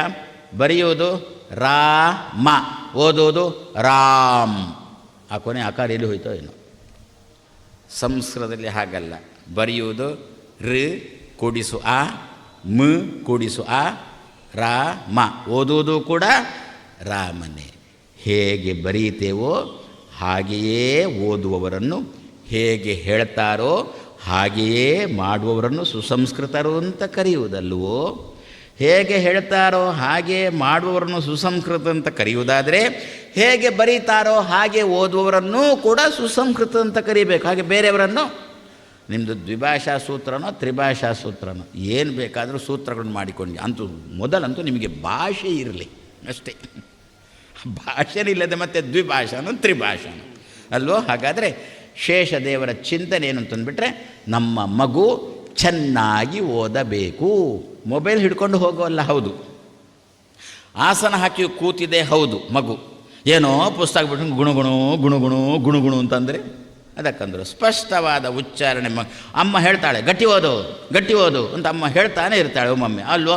ಅಮ್ಮನಿಂದ ಉಗಿಸ್ಕೊಂಡು ಮತ್ತೆ ಗಟ್ಟಿ ಓದುವುದಕ್ಕಿಂತ ಮೊದಲೇ ಮಗು ಆರಂಭ ಮಾಡುವಾಗಲೇ ಗಟ್ಟಿ ಓದಲಿಕ್ಕೆ ಶುರು ಮಾಡಬೇಕು ಅಂತಾದರೆ ಮಗುವಿನಲ್ಲಿ ಶೇಷದೇವರ ಚಿಂತನೆ, ಬಲರಾಮ ದೇವರ ಚಿಂತನೆ ಅಂತ ಅಂದುಬಿಟ್ರು. ಸರ್ವ ವರ್ಣ ಅಭಿಮಾನಿ, ನಮ್ಮ ಎಲ್ಲ ಅಕ್ಷರಗಳನ್ನು ಹಿಡಿತದಲ್ಲಿ ಇಟ್ಟುಕೊಂಡವರಂತೆ ಶೇಷದೇವರು. ಶೇಷ ಅಸೌ ಛಾಂದಸ ಅಂದರೆ ಏನು ಅರ್ಥ ಗೊತ್ತಾ? ಚಂದವಾಗಿ ಹೇಳಿಸಿಕೊಳ್ಳುವುದಕ್ಕೆ ಛಾಂದಸ ಅಂತ ಹೆಸರು ಅಷ್ಟೇ. ನಿಮ್ಮಲ್ಲಿ ಆ ಕನ್ನಡದಲ್ಲಿ ಕೂಡ ಉಂಟು ಕಾಣುತ್ತೆ, ಹಾಡುಗಳಲ್ಲಿ ಛಂದಸ್ಸು ಅಂತ ಕನ್ನಡದಲ್ಲಿ ಉಂಟು. ಏನರ್ಥ ಛಂದಸ್ಸು ಅಂತಂದರೆ ಚೆನ್ನಾಗಿ ಹೇಳೋದಕ್ಕೆ, ಚಂದವಾಗಿ ಹೇಳೋದಕ್ಕೆ ಛಂದಸ್ಸು ಅಂತ ಅರ್ಥ. ಅದನ್ನು ಹೇಳಿಸುವವರು ಯಾರು? ಶೇಷದೇವರು. ಹೀಗೆ ಬ್ರಹ್ಮದೇವರಾಯಿತು, ರುದ್ರದೇವರಾಯಿತು, ಶೇಷದೇವರಾಯಿತು. ಇನ್ನೂ ಯಾರು ಹೋದರು? ಇಂದ್ರ ಹೋದ. ಇಂದ್ರನನ್ನು ಕರ್ಕೊಂಡು ಹೋಗಿದ್ದಾರೆ. ಇಂದ್ರನಿಗೇನು ಹೆಸರು ಗೊತ್ತಾ? ಶತಕ್ರತು ಅಂತ ಇಂದ್ರನಿಗೆ ಹೆಸರು. ನಮಗೆ ಇಂದ್ರ ಇಂದ್ರ ಇಂದ್ರ ಅಂದ್ರೆ ಇಂದೆಷ್ಟೇ ಗೊತ್ತು, ಅವನಿಗೆ ಹೆಸರು ಶತಕ್ರತು. ಶತಕ್ರತು ಏನರ್ಥ? 100 ಯಜ್ಞ ಮಾಡಿದವ ಅಂತ ಅರ್ಥ. 100 ಯಜ್ಞ ಮಾಡಿದವ ಅಂತಂದ್ರೆ ಏನರ್ಥ ಗೊತ್ತಾ? ಒಳ್ಳೆಯ ಕರ್ಮಠ ಅಂತ ಅರ್ಥ. ದೇವರ ಧ್ಯಾನಕ್ಕೆ ಕೊಡಬೇಕು ಅಂತಾದರೆ ಪಾತ್ರೆ ಪರಡಿ ಅದು ಇದೆಲ್ಲ, ಅದಕ್ಕೆ ದೇವರ ಕೋಣೆ ಶುದ್ಧ ಮಾಡುವುದು, ಆ ಯಾವ ಜಾಗದಲ್ಲಿ ಕೂಡ್ತೇವೆ ಆ ಜಾಗ ಶುದ್ಧ ಮಾಡುವುದು, ನಮ್ಮ ವಸ್ತ್ರ ಏನುಂಟು ಅದನ್ನೆಲ್ಲ ಒಗೆದು ಒಣ ಹಾಕುವುದು. 1-2 ವರ್ಷದ ಹಿಂದೆ ಎಲ್ಲ ಇತ್ತು ಇದೆಲ್ಲ. ಈಗ ಪುನಃ ಮಾಮೂಲಿ ಯಥಾಸ್ಥಾನ ಉದ್ವಾಸ ಎಮ್ಮೆಲ್ಲಿಗೆ ಬಂತು. ಏನು ಮುಟ್ಟಿದರೂ ಕೂಡ ಕೈ ತೊಳ್ಕೊಳ್ಳುವುದು, ಏನು ತಂದು ಕೊಟ್ಟರು ಕೂಡ, ಬಟ್ಟೆ ತಂದು ಕೊಟ್ಟರೆ ಅದನ್ನು ನೀರಲ್ಲಿ ಅದ್ದಿ. ಒಂದಕ್ಕೆ ಮಾತ್ರ ರಿಯಾಯಿತಿ ಕೊಟ್ಟಿದ್ದರು, ನೋಟಿಗೂ ಪೇಪರಿಗೂ. ಅದನ್ನು ನೀರಲ್ಲೆದ್ದಿ ತರಬೇಕು ಅಂತ, ಬಟ್ಟೆ ನೀರಲ್ಲೆದ್ದೇ ತರಬೇಕು ಅಂತಾಯಿತು. ಪುಷ್ಪ ತುಳಸಿ ತಂದರೆ ಅದನ್ನು ನೀರಲ್ಲೆದ್ದೇ ತರಬೇಕು ಅಂತಾಯಿತು. ನಮ್ಮ ಋಷಿಗಳು 1000 ವರ್ಷದ ಮೊದಲೇ ಹೇಳಿದ್ದುಂಟು, ಅದನ್ನು ನಮ್ಮ ಜನ ಮಾಡ್ಕೊಂಡು ಬಂದಿಲ್ಲ. ಆವಾಗ ಋಷಿಗಳು ಕೊರೋನಾ ರೂಪದಲ್ಲಿ ಬಂದರು, ಪುನಃ ಮಾಡು ಅಂತ ಹೇಳಿಕೊಂಡು. ಅವರು ಋಷಿಗಳಾಗಿಯೇ ಬಂದು ಹೇಳಿಬಿಟ್ರೆ ನಾವು ಕೇಳೋಲ್ಲ. ಅದಕ್ಕೆ ಕೊರೋನಾ ರೂಪದಲ್ಲಿ ಬಂದು ಎಲ್ಲ ಮಾಮೂಲಿ, ಏನು ಒಬ್ಬ ಮತ್ತೊಬ್ಬರನ್ನು ಮುಟ್ಟಕ್ಕಿಲ್ಲ, ಮಾತಾಡಬೇಕಾದ್ರೆ ಹೀಗೆ ಬಾಯಿಯಲ್ಲಿ ಹಿಡ್ಕೊಂಡು ಮಾತಾಡೋದು, ಇದೆಲ್ಲ ಋಷಿಗಳು ಹಾಕಿಕೊಟ್ಟದ್ದು. ಅದು ಮತ್ತೆ ಪುನಃ ಚಾಲ್ತಿಯಲ್ಲಿ ಬಂತು ಅಲ್ವೋ. ಹಾಗಾದರೆ ಜಾಗ ಶುದ್ಧ ಇರಲಿ, ಜಪಕ್ಕೆ ಕೂಡತಕ್ಕಂಥ ಜಾಗ ಶುದ್ಧ ಇರಲಿ. ಯಾವುದರಿಂದ ಶುದ್ಧ ಮಾಡಬೇಕು ಗೊತ್ತಾ? ಗೋಮಯ ಹಾಕಿ ಶುದ್ಧ ಮಾಡಬೇಕು ಅಂತಂದರು. ಅದಕ್ಕೆ ಕೃಷ್ಣ ಗೋವುಗಳನ್ನು ಸಾಕಿ. ಯಾಕೆ ಗೋವುಗಳನ್ನು ಪ್ರೀತಿ ಕೃಷ್ಣನಿಗೆ? ಯಾರ ಮಲದಿಂದ ನಮ್ಮ ಜನರ ಆರೋಗ್ಯ ಜಾಸ್ತಿ ಆಗುತ್ತೋ ಅಂತಹ ಆಕಳುಗಳು, ಅಂತಹ ಪ್ರಾಣಿಗಳನ್ನು ಪ್ರೀತಿಸೋಣ ಅಂದ. ಆದರೆ ಪ್ರೀತಿ ಯಾರಿಯ ಮೇಲೆ? ಕೃಷ್ಣನಿಗೆ ನಮ್ಮ ಮೇಲೆ. ಅದಕ್ಕೋಸ್ಕರ ಆಕಳುಗಳನ್ನು ಪ್ರೀತಿಸಿದ್ದು. ಹೇಗೆ ನಮ್ಮ ಮೇಲೆ? ಆ ಗೋಮಯ ಮನೆಗೆ ತಂದರೆ ನಿತ್ಯ ಗೋಮಯ ಗೋಮೂತ್ರದ ಆಗ್ರಹಣೆ ಮಾಡಿಕೊಂಡಿದ್ದೆವು ಅಂತಂದರೆ ನಮ್ಮ ಆರೋಗ್ಯ ಚೆನ್ನಾಗಿರುತ್ತೆ. ಪಾಪ ನನ್ನ ಮಕ್ಕಳು ಚೆನ್ನಾಗಿರಬೇಕು ಅಂತಾದರೆ ಗೋವು ಬೇಕು ಅಂಥೇಳಿ ಗೋವುಗಳನ್ನು ಕೃಷ್ಣ ತಾನು ಪ್ರೀತಿಸಲಿಕ್ಕೆ ಶುರು ಮಾಡಿದ. ಆ ಗೋಮಯ ಹಾಕಿ ಜಾಗ ಶುದ್ಧ ಮಾಡೋಣ, ಗೋಮೂತ್ರ ಹಾಕಿ ಶುದ್ಧ ಮಾಡೋಣ, ಬಟ್ಟೆಯನ್ನು ಒಳ್ಳೆಯ ರೀತಿಯಲ್ಲಿ ಶುದ್ಧವಾಗಿಟ್ಟುಕೊಂಡು ಇದೆಲ್ಲ ಏನು? ಇದೆಲ್ಲ ಜಪಕ್ಕೆ ಪೂರ್ವದಲ್ಲಿ, ಧ್ಯಾನಕ್ಕೆ ಪೂರ್ವದಲ್ಲಿ ಮಾಡಬೇಕಾಗಿರತಕ್ಕಂಥ ಕರ್ಮಗಳು. ಇದನ್ನೆಲ್ಲ ಚೆನ್ನಾಗಿ ಮಾಡಿಕೊಳ್ಬೇಕಾ? ಚೆನ್ನಾಗಿ ಮಾಡಿಕೊಳ್ಬೇಕು ಅಂತಾದರೆ ಇಂದ್ರನನ್ನು ನಾವು ಚಿಂತನೆ ಮಾಡಬೇಕು ಅಂತಂದರು. ಶತಕ್ರತುವನ್ನು ಚಿಂತನೆ ಮಾಡಬೇಕು ಅಂತಂದರು. ಹೀಗೆ ಇನ್ನು ಉಳಿದ್ರು ದೇವತೆಗಳು, ಉಳಿದ್ರು ಭೂಮಿ ಉಳಿದಿದ್ದಾಳೆ. ಅದನ್ನು ನಾಳೆ ದಿವಸ ನೋಡೋಣ ಅಂತ ಹೇಳಿಕೊಂಡು ಮಾತನ್ನು ಕೃಷ್ಣಾರ್ಪಣ. ನಾಳೆ ಸಾಯಂಕಾಲ 6 ಗಂಟೆಗೆ ಪುನಃ ಸೇರೋಣ.